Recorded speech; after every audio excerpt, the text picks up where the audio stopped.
खुलुमबाय नोंथांमोनखौ सानजौफुनि रादाबाव बयखौबो बरायनानै लाग्रोनाय जाबाय। नोंथांमोननि थाखाय आं गोदान भिडिअ लाबोबावबाय। अन्नानै भिडिअखौ जोबजासे नायलांदो। मैया गुवाहाटीनि बरालुमुगनि पुलिसफोरा कारनिफ्राय 10 केजि गान्जा मोनदों। बे गान्जाखौ ब्रिसिला बसुमतारिया लानानै थांबाय थादोंमोन। बे समावनो बिथाङा पुलिसजों हमजाबाय। बिथाङा रौतानि बिथांनि कारखौबो पुलिसा हमनो हाबाय। गारिनि नाम्बारा जाबाय AS 01 KC 1671। गुबुन मोनसे खौराङा जादों फारसेथिं डिजेल आरो पेट्रलनि दामा बांदों आरो बेराफारसेथिं दैखौनो बांसिन लागायनानै आसामनि पेट्रल पाम्पआव फाननाय जाथाया सोराङाव फैदों।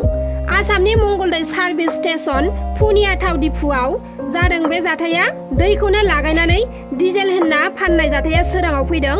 गिबियाव मंगलदैनि सासे थागिबि सुबुङा गावनि गोदान बलेर' गारिखौ लानानै बे थाव दिपुआव डिजेल सोनो फैदोंमोन। नाथाय डिजेल सोखांनायनि उनावबो गारिया स्टार्ट जायियाव बिथाङा डिजेलखौ नायनायावसो बे थाव दिपुआव दैखौनो डिजेल होनना फानगासिनो दं बेखौ मिथिना मोन्दों। बेनि अनगायैबो सासे सुबुङा गावनि गारिखौ लानानै बे थाव दिपुआव डिजेल सोनो फैदोंमोन। बिथाङा जेब्ला डिजेल सोखांनानै गावनि गारिखौ सालायलांदोंमन बेनि उनाव लामा ससेयाव गारिया बन्द जाहैदों। बेफोर जाथाय जानायनि उनाव बिथांमोना गासैबो लोगो नांनानै पेट्रल पाम्पआव पुलिसखौ लेंहरदों आरो पेट्रल पाम्पखौ सिल खालामना होनो थाखायबो पुलिसखौ खावलायदों। दिनै सानखौ स्टाडि खालामनो आदित्य L1 मुंनि स्पेसक्राफ्टखौ इन्डियानि साइन्टिस्टफोरा हरगोन। दिनै 11:50 बे स्पेसक्राफ्टखौ लन्च खालामनाय जागोन। बेनि थाखाय इन्डियानि साइन्टिस्टफोरा मैया मन्दिराव थांनानै इसोरनियाव बोर बिहैनायखौ नुनो मोन्दों। फार्स्ट टाइम इन्डियानि साइन्टिस्टफोरखौ फोथायनायखौ नुनो मोन्दों। आदित्य L1 मुंनि स्पेसक्राफ्टआ L1 पइन्टसिम सौहैनो एबा हेलो अरबिटसिम सौहैनो 127 सान नांगोन आरो 127 साननि उनावसो सानखौ लानानै स्टाडि खालामनो हागोन। इसर'नि चिफआ बुंनाय बादिब्ला आदित्य L1 मुंनि स्पेसक्राफ्टआनो फार्स्ट टाइम सानखौ लानानै स्टाडि खालामगोन। साइन्टिस्टफोरा सानखौ लानानै गोबां स्टाडि खालामगोन, जेरै साननि कर'नानिफ्राय माबोरै गरम आरो गुदुं बारा बारो बेखौ लानानैबो स्टाडि खालामगोन। साननि बारमण्डल एबा सलार एटमस्फियारखौ लानानैबो स्टाडि खालामगोन। बारा माबादि बारगोन, गुदुं गुसु बारो बेखौ लानानैबो स्टाडि खालामनाय जागोन।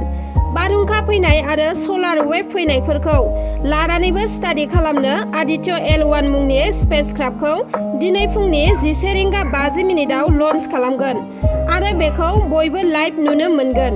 आरो लोगोसे अखाफोराव गोबां बरफ जमा जानानै दङ। बेखौ नायोब्ला फिउचाराव अखाफोराव दै मोननायनि आसा दङ होनना मिथिना मोन्दों।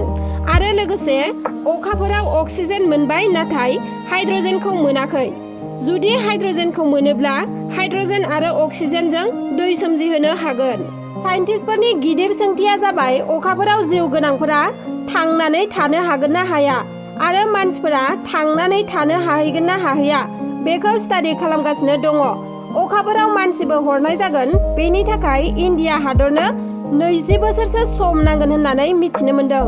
मानसिखौ हगारनानै गोथाङै लाबोफिननो नांगोन। बेनि थाखायबो इन्डियानि टेक्न'लजिखौ आपग्रेड खालामनो नांगोन। बेनि उनावसो अखाफोराव मानसि हरनो हागोन होननानै मिथिना मोन्दों। अखाफोराव आमेरिका, रासिया हादरफोरा सिगांनो मानसि दैथायहरदोंमोन, नाथाय इन्डियानि साइन्टिस्टफोरा मानसि दैथायहरफेराखैमोन। क'क्राझाराव गेदेर जाब्रबथाय। क'क्राझार जिल्ला नायगाव बहलपुर लामायाव गंसे बलेर' पिकआप गारिया सा 12-13 थानाय टाटा मेजिक गारिखौ सौख्रांफैदों, जायनि थाखाय टाटा मेजिकआव थानाय गासैबो सुबुंफोरा गोब्राबै जोखोम जानो गोनां जादों।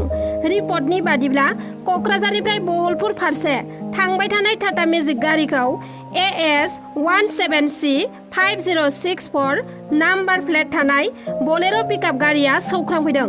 जाथायजों जोखोम जानांनाय सुबुंफोरखौ फाहामथायनि थाखाय उनाव क'क्राझारनि RNB देहा फाहामसालियाव दैथायहरनो गोनां जादों। नोंथांमोना भिडिअखौ नायजोबलांनायनि थाखाय रोजा रोजा साबायखर थाबाय। आरो जुदि नोंथांमोना आंनि भिडिअखौ नायनानै मोजां मोनदोंब्ला लाइक, शेयार, साबस्क्राइब खालामनानै हो, जाहाथे आं नोंथांमोननिसिम गोदान भिडिअनि आपडेट लाबोबाय थानो हायो। एसेनोसै, गोजोन्थों।